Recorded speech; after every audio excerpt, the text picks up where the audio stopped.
23ನೇ ತಾರೀಕು ಮಾರ್ಚ್ ಸುಮಾರು 19 ಗಂಟೆ ಸಮಯದಲ್ಲಿ ನನ್ನ ಗಂಡನ ಮೇಲೆ 2 ಜನ ಇದ್ದಕ್ಕಿದ್ದಂಗೆ ಅಟ್ಯಾಕ್ ಮಾಡ್ತಾರೆ.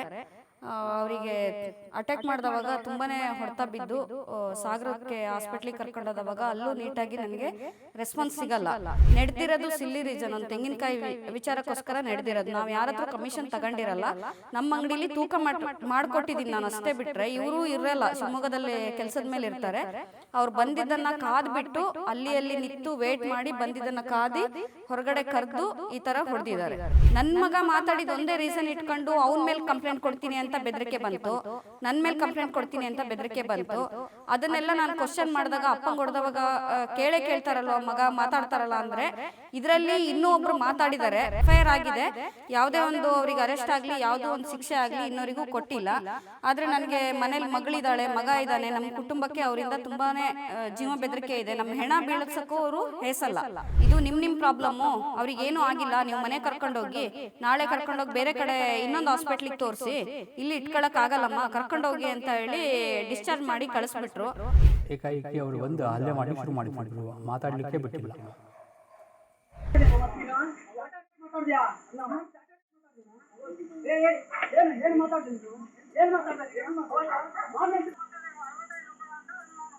ನನಗೆ ಗೊತ್ತೇ ಇಲ್ಲ ವಿಷಯ, ಮಾತಾಡಿ ನೋಡಿ. ಮೊನ್ನೆ ಬಂದು ನನ್ನ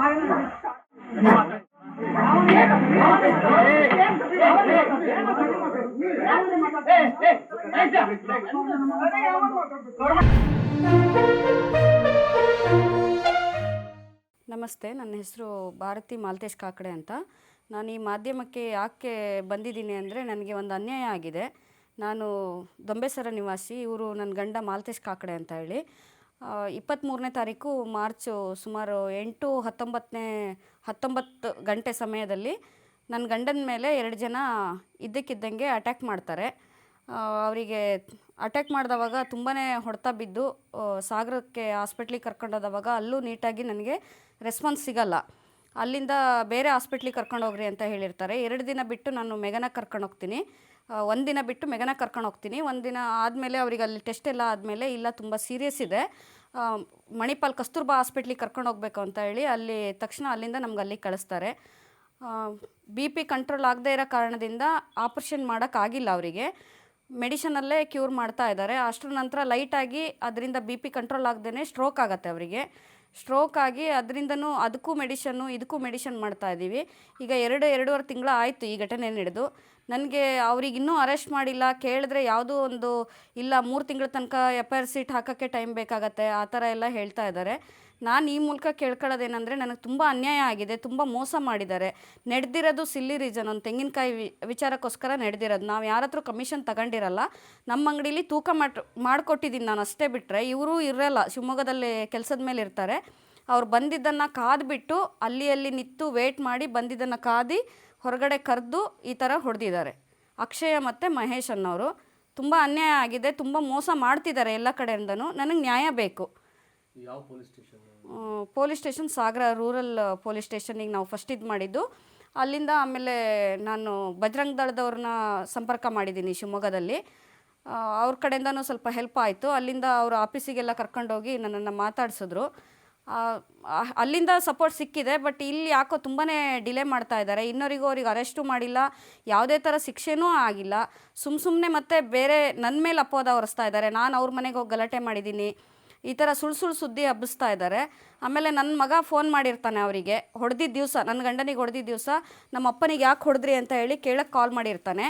ಆವಾಗ ಅವರು ಫ್ರೆಂಡ್ಸು ಮತ್ತು ನನ್ನ ಮೈದ್ನ ಅವ್ರ ಫ್ರೆಂಡ್ಸ್ ಯಾರ್ಯಾರೋ ಮಾತಾಡಿರ್ತಾರೆ ಕಾನ್ಫರೆನ್ಸ್ ಕಾಲಲ್ಲಿ.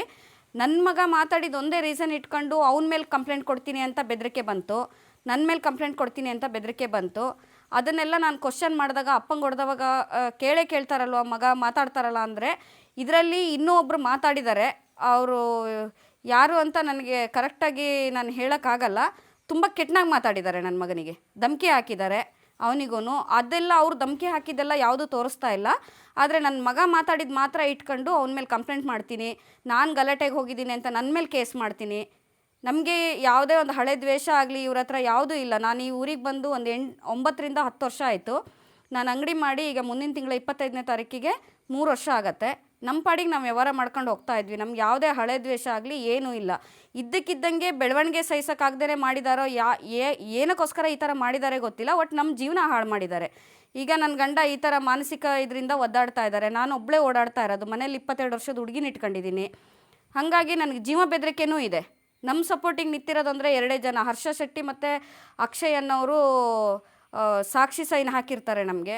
ಅವರಿಗೂ ಏನಾದರೂ ಪ್ರಾಬ್ಲಮ್ ಮಾಡ್ಬೋದು ಇವರು. ಯಾಕೆ ನಂಬಿಕೆ ಇಲ್ಲ ಅಂತ ಹೇಳ್ತಿದ್ದೀನಿ ಅಂದರೆ, ಈಗ 8-19ಕ್ಕೆ ಅಷ್ಟು ಜನಸಂಪರ್ಕ ಇರೋ ಟೈಮಲ್ಲೇ ಬಂದು ಈ ಥರ ಹಲ್ಲೆ ಮಾಡಿ ಅವರಿಗೆ ಪ್ರಾಣ ಬೆದರಿಕೆ ಹಾಕಿ 1 ವರ್ಷದಲ್ಲಿ ತೆಗಿತೀನಿ ಅಂತ ಹೇಳಿ ಇಷ್ಟೆಲ್ಲ ಮಾಡಿದವರು, ಈಗ ನಾನು ಇಷ್ಟೆಲ್ಲ ವಿರುದ್ಧ ಹಾಕ್ಕೊಂಡಿದ್ದೀನಿ ಅಂದಮೇಲೆ ನನಗೂ ಏನಾದರೂ ತೊಂದರೆ ಮಾಡ್ತಾರೆ. ಹಾಗಾಗಿ ನನಗೂ ಪ್ರಾಬ್ಲಮ್ ಇದೆ, ನನಗೂ ಪ್ರಾಣ ಬೆದರಿಕೆ ಇದೆ ಅಂತಲೇ ಹೇಳ್ಕೊತೀನಿ. ನಂಗೆ ರಕ್ಷಣೆ ಬೇಕು, ಮತ್ತು ನನಗೆ ನ್ಯಾಯ ಬೇಕು.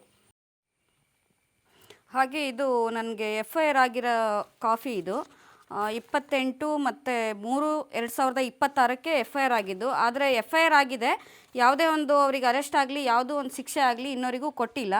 ಆದರೆ ನನಗೆ ಮನೇಲಿ ಮಗಳಿದ್ದಾಳೆ, ಮಗ ಇದ್ದಾನೆ. ನಮ್ಮ ಕುಟುಂಬಕ್ಕೆ ಅವರಿಂದ ತುಂಬಾ ಜೀವ ಬೆದರಿಕೆ ಇದೆ. ನಮ್ಮ ಹೆಣ ಬೀಳಿಸೋಕ್ಕೂ ಅವರು ಹೇಸಲ್ಲ, ಏನು ಬೇಕಾದರೂ ಮಾಡ್ತಾರೆ.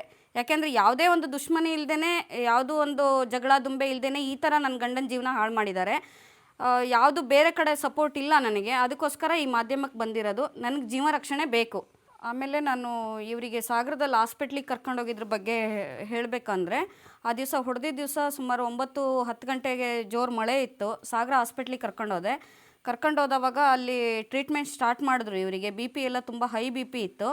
ಎಲ್ಲದು ಮಾಡಿದ್ರು. ಆಮೇಲೆ ನಾನು ಇಲ್ಲ ಮನೆಗೆ ಕರ್ಕೊಂಡು ಹೋಗ್ಬೋದು ಅಂತ ಹೇಳಿದವಾಗ ನಾನು ಅವ್ರ ಹತ್ರ ರಿಕ್ವೆಸ್ಟ್ ಮಾಡ್ಕೊತೀನಿ, ನನ್ನ ಮನೆಯಲ್ಲಿ ಯಾರೂ ಇರಲ್ಲ, ನಮ್ಮ ಮನೆ ಇರೋದು ಜಂಗಲಲ್ಲಿ, ನನಗೆ ಬೆಳಗ್ಗೆ ಬಿಡಿ, ಇವತ್ತೊಂದು ದಿವಸ ನಾನು ಇಲ್ಲಿ ಇರೋಕ್ಕೆ ನನಗೆ ಅವಕಾಶ ಮಾಡಿಕೊಡಿ ಅಂತ ತುಂಬ ರಿಕ್ವೆಸ್ಟ್ ಮಾಡ್ಕೊಂಡೆ ಅಲ್ಲಿ.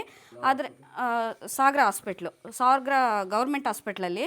ಆದರೆ ಅವ್ರು ನನಗೆ ಸಹಕರಿಸಲಿಲ್ಲ. ಅದಕ್ಕೆ ಇದು ನಿಮ್ಮ ಪ್ರಾಬ್ಲಮ್ಮು, ಅವ್ರಿಗೇನೂ ಆಗಿಲ್ಲ, ನೀವು ಮನೆ ಕರ್ಕೊಂಡೋಗಿ, ನಾಳೆ ಕರ್ಕೊಂಡೋಗಿ ಬೇರೆ ಕಡೆ ಇನ್ನೊಂದು ಹಾಸ್ಪಿಟ್ಲಿಗೆ ತೋರಿಸಿ, ಇಲ್ಲಿ ಇಟ್ಕೊಳ್ಳೋಕ್ಕಾಗಲ್ಲಮ್ಮ, ಕರ್ಕೊಂಡೋಗಿ ಅಂತ ಹೇಳಿ ಡಿಸ್ಚಾರ್ಜ್ ಮಾಡಿ ಕಳಿಸ್ಬಿಟ್ರು.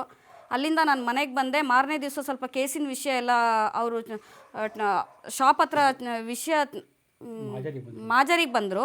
ಹಾಗಾಗಿ ಮಾರನೇ ದಿವಸ ಆಗಿಲ್ಲ. ಮತ್ತು ಇವ್ರ ಆರೋಗ್ಯ ಹಾಳಾಗಿದ್ದರಿಂದ ನಾನು ಮೆಗನ್ ಹಾಸ್ಪಿಟ್ಲಿಗೆ ಕರ್ಕೊಂಡೋದೆ. ಇವರಿಗೆ ಮೆಗನ್ ಹಾಸ್ಪಿಟ್ಲಲ್ಲಿ ಎಲ್ಲ ಶಿವಮೊಗ್ಗ ಮೆಗನ್ ಹಾಸ್ಪಿಟ್ಲಿಗೆ ಕರ್ಕೊಂಡೋದೆ. ಅಲ್ಲೆಲ್ಲ ಚೆಕಪ್ ಮಾಡಿ ಈ ಥರ ಪ್ರಾಬ್ಲಮ್ ಆಗಿದೆ, ತಕ್ಷಣ ಆಪ್ರೇಷನ್ ಆಗಬೇಕು, ಇಲ್ಲಾಗಲ್ಲ, ಮಣಿಪಾಲಿಗೆ ಕಸ್ತೂರ್ಬಾ ಹಾಸ್ಪಿಟ್ಲಿಗೆ ಕರ್ಕೊಂಡೋಗಿ ಅಂತ ಹೇಳಿ ಅಲ್ಲಿಂದ ಅವರೇ ಕಳಿಸಿದ್ರು. ಅಲ್ಲಿಗೆ ಹೋಗಿ ಈಗ ಟ್ರೀಟ್ಮೆಂಟ್ ಮಾಡ್ಕೊಂಡು ಈಗ ಇರೋ ಸ್ಥಿತಿ ಹೆಂಗಂದರೆ ಇಷ್ಟು ರೆಡಿಯಾಗಿದ್ದಾರೆ. ಆದರೆ ಅವರು ಯಾವುದೇ ಒಂದು ವ್ಯವಹಾರ ಮಾಡೋದಾಗಲಿ, ಅವ್ರಿಗೆ ಟೆನ್ಷನ್ ವಿಷಯ ಆಗಲಿ ಯಾವುದೂ ತಗೊಳ್ಳಂಗಿಲ್ಲ. ಎಲ್ಲ ನಾನು ಒಬ್ಬಳೇ ನಿಭಾಯಿಸ್ಬೇಕೀಗ. ತುಂಬ ಚೆನ್ನಾಗಿದ್ದವರು, ಆ್ಯಕ್ಟಿವಿಟಿ ಆಗಿ ಅವರೇ ಎಲ್ಲ ಬಿಸ್ನೆಸ್ ಮಾಡ್ಕೊಂಡು ಹೋಗ್ತಾ ಇದ್ದವರು. ಈಗ ನಮ್ಮ ಪರಿಸ್ಥಿತಿ ಇಲ್ಲಿ ತನಕ ತಂದಿಟ್ಟಿದ್ದಾರೆ. ಅದಕ್ಕೆ ಈಗ ನಾನು ಈ ಮಾಧ್ಯಮದ ಮುಂದೆ ಈ ವಿಷಯನ ನಾನು ಹೇಳ್ಕೊಂಡಿದ್ದೀನಿ. ನನಗೆ ಈ ಥರ ತೊಂದರೆ ಆಗಿದೆ, ನ್ಯಾಯನೂ ಲೇಟಾಗಿ ಸಿಗ್ತಾ ಇದೆ, ಅವರಿಗೂ ಶಿಕ್ಷೆ ಆಗಬೇಕು, ನನಗೆ ರಕ್ಷಣೆ ಬೇಕು. ಮತ್ತು ಯಾವುದೇ ರಕ್ಷಣೆ ಸಿಗಲಿಲ್ಲಾಗಿದ್ದಕ್ಕೆ ನಾನು ಈ ಮಾಧ್ಯಮಕ್ಕೆ ಬಂದಿರೋದು. ಈಗ ಮತ್ತೊಂದು ಏನು ವಿಷಯ ಅಂದರೆ, ನನಗೆ ಈ ಹಾಸ್ಪಿಟ್ಲಲ್ಲಾಗಲಿ ಸ್ಟೇಷನಲ್ಲಾಗಲಿ ಯಾವುದೇ ಒಂದು ಸರಿಯಾದ ನನಗೆ ಕ್ರಮ ಸಿಗದೇ ಇರೋದ್ರಿಂದ ನನಗೆ ಯಾವುದ್ರ ಮೇಲೂ ನಂಬಿಕೆ ಇಲ್ಲ. ನಾವೆಲ್ಲೋ ಒಂದು ಕಡೆ ನೋಡಿ ಹೇಳಿರ್ತೀವಿ ಈ ಥರ ಪರಿಸ್ಥಿತಿ ಯಾರಿಗೂ ಬರಬಾರ್ದು ಅಂತ. ಬಟ್ ಈಗ ನಮ್ಮ ಜೀವನದಲ್ಲೇ ಆ ಥರ ಬಂದಿದೆ. ಈ ಪರಿಸ್ಥಿತಿ ನನಗೆ ಎದುರಿಸ್ತಾ ಇದ್ದೀನಿ. ಆದರೂ ಒಂದು ಕಡೆ ಭಯ ಇದೆ, ನಂಬಿಕೆ ಇಲ್ಲ ಯಾರ ಮೇಲೂ. ಹೆಂಗೆ ಹೋಗಬೇಕು, ಯಾವ ಥರ ಹೋಗಬೇಕು ಅನ್ನೋದು ನನಗೆ ಗೊತ್ತಿಲ್ಲ. ಈ ಥರ ನಮ್ಗಾಗಿದ್ದ ಥರನೇ ಇನ್ನು ಮತ್ತೆ ಮುಂದೆ ಯಾರಿಗೂ ಆಗೋದು ಬೇಡ ಅನ್ನೋದಕ್ಕೋಸ್ಕರ ನಾನು ಈ ವಿಷಯನ ಸ್ಪ್ರೆಡ್ ಮಾಡ್ತಾ ಇದ್ದೀನಿ ಎಲ್ಲ ಕಡೆ. ಎಲ್ಲರೂ ತಿಳ್ಕೊಳ್ಳಿ, ಈ ಥರ ಮೋಸ ನಡೀತಾ ಇದೆ, ಏನೂ ಕಾರಣ ಇಲ್ಲದೇ ಈ ಥರ ಮೋಸ ನಡೀತಿದೆ. ಇನ್ನು ನಾನು ಯಾವ ಥರ ನಂಬಿಕೆ ಇಡೋಕ್ಕೂ ನನ್ನ ಹತ್ರ ಸಾಧ್ಯ ಇಲ್ಲ. ಅದಕ್ಕೋಸ್ಕರ ನಾನು ಮಾಧ್ಯಮ ಮೂಲಕ ನಾನು ನನ್ನ ಫ್ಯಾಮಿಲಿಗೆ ಮತ್ತು ನಮ್ಮ ಸಪೋರ್ಟಿಗೆ ನಿಂತಿರೋ ಹರ್ಷ ಶೆಟ್ಟಿ ಮತ್ತು ದರ್ಶನ್ ನಾಯ್ಕ್ ಅನ್ನೋನಿಗೂ ಏನು ಬೇಕಾದರೂ ಮಾಡ್ಬೋದು ಇವರು. ಯಾಕೆಂದರೆ ಇಷ್ಟೆಲ್ಲ ಮಾಡಿದ್ದಾರೆ ಅಂದಮೇಲೆ ಅವ್ರು ಇನ್ನೇನು ಮಾಡೋಕ್ಕೂ ಹೇಸಲ್ಲ. ಅದಕ್ಕೆ ಇದ್ರ ಮೂಲಕ ನಾನು ಹೇಳ್ತಾ ಇದ್ದೀನಿ, ಈ ಥರ ಅನ್ಯಾಯ ಮತ್ತಿನ್ನು ಯಾರಿಗೂ ಆಗೋದು ಬೇಡ, ನಮಗಾಗಿದ್ದೇ ಸಾಕು ಅಂತ ಹೇಳಿ ಹೇಳ್ತಾ ಇದ್ದೀನಿ. ಆದಷ್ಟು ನನಗೆ ನ್ಯಾಯ ದೊರಸ್ಕೊಟ್ರೆ ತುಂಬ ಒಳ್ಳೆಯದು. 28/3/26 ಸಾಯಂಕಾಲ 7:15 8:20ಕ್ಕೆ ಅಂಗಡಿಗೆ ಬಂದು ನನಗೆ ಹೊರಗೆ ಕರೆದ್ರು. ಅಂಗಡಿಯಿಂದ ಹೊರಗೆ ಕರೆದು ಇವನು ಅಂತ ಹೆಸರು ಮಹೇಶ ಮತ್ತು ಅಕ್ಷಯ, ಮಹೇಶ್ ಶೆಟ್ಟಿ ಮತ್ತು ಅಕ್ಷಯ ಅಂಗಡಿ ಹೊರಗೆ ಬಂದು ನಿಂತು ಕರೆದು, ಬರ್ರಿ ಇಲ್ಲಿ ಏನೋ ಮಾತಾಡಬೇಕು, ಮಾತಾಡೋಣ ಬನ್ನಿ ಅಂತ ಕರೆದು ಮಾತಾಡ್ತಾನೆ ನಾನು ಸ್ವಲ್ಪ ಏಕವಚನದಲ್ಲಿ ಅವರಿಗೆ ಫೋನಲ್ಲಿ ಮಾತಾಡಿದ್ದೆ. ಅವ್ರು ಹೇಳಿದ ವಿಷಯ ಕಾಯಿ ಸಲುವಾಗಿ. ಏಕಾಏಕಿ ಅವರು ಬಂದು ಹಲ್ಲೆ ಮಾಡಲಿಕ್ಕೆ ಶುರು ಮಾಡಿದ್ರು. ಇಬ್ಬರು ಮಾತಾಡಲಿಕ್ಕೆ ಬಿಟ್ಟಿಲ್ಲ. ಫಸ್ಟು ಕೆನ್ನೆಗೆ ಹೊಡೆದಿದ್ದಾರೆ. ಹಾಗೆಯೇ ಕಲ್ಲು ಎತ್ಕೊಂಡು ಹೊಡೆದಿದ್ದಾರೆ ತಲೆ ಭಾಗಕ್ಕೆ. ಅದು ನನಗೆ ಒಂಥರ ಬ್ಲಡ್ ಕ್ಲಾಟ್ ಆದಂಗೆ ಆಗಿಬಿಟ್ಟಿದೆ. MRI ಚೆಕ್ ಮಾಡಿದಾಗ ಒಂಥರ ಮರ್ಯಾದೆ ತೆಗೆದುಬಿಟ್ಟಿದ್ದಾರೆ ನನಗೆ ಪೂರ್ತಿ ಅಂಗಡಿ ಭಾಗದಲ್ಲಿ. ನನಗೆ ಹಲ್ಲೆ ಮಾಡಿದವರು ಅವರಿಗೆ ಇನ್ನೂ ಕಾನೂನು ಕ್ರಮ ತಗೊಂಡಿಲ್ಲ. ಅವರಿಗೆ ಒಂದು ಜೈಲಿನ ವ್ಯವಸ್ಥೆ ಆಗಬೇಕು. ಅವರಿಗೆ ಜೈಲಲ್ಲಿ ಕೂರಬೇಕು ಅವರು. ಅದಕ್ಕೆ ನಾನು ಈ ಮಾಧ್ಯಮಕ್ಕೆ ಬಂದಿದ್ದೇನೆ, ಮಾಧ್ಯಮದ ಮುಂದೆ ಬಂದಿದ್ದೇನೆ. ಅವರಿಗೆ ಶಿಕ್ಷೆ ಆಗಲೇಬೇಕು ಯಾವುದೇ ಕಾರಣಕ್ಕೂ.